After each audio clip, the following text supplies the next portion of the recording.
I'm David and welcome to day 13 of our Advent readings through John Piper's little book, Good News of Great Joy.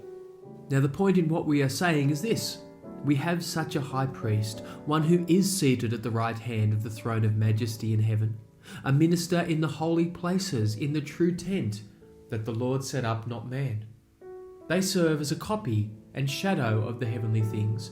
For when Moses was about to erect the tent, he was instructed by God, saying, "See that you make everything according to the pattern that was shown you on the mountain." We've seen it before, but there is more. Christmas is the replacement of shadows with the real thing. Hebrews 8, 1-2 and verse 5 is a kind of summary statement.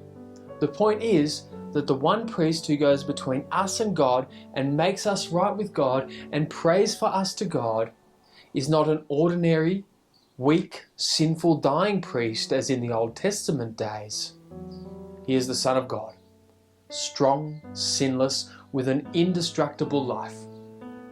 Not only that, but he is not ministering in an earthly tabernacle which has limitations to place and size, that gets worn out and moth-eaten and soaked and burned and torn and stolen. No, Hebrews 8:2 says that Christ is ministering for us in a true tent that the Lord set up, not man. This is not the shadow.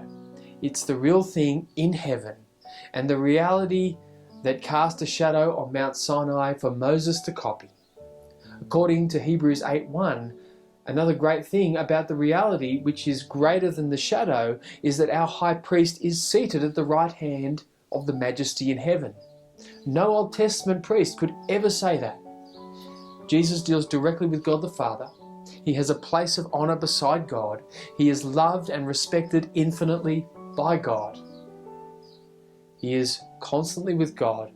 This is not a shadow reality like curtains and bowls and tables and candles and robes and tassels and sheep and goats and pigeons.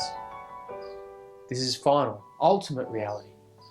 God and His Son interacting in love and holiness for our eternal salvation.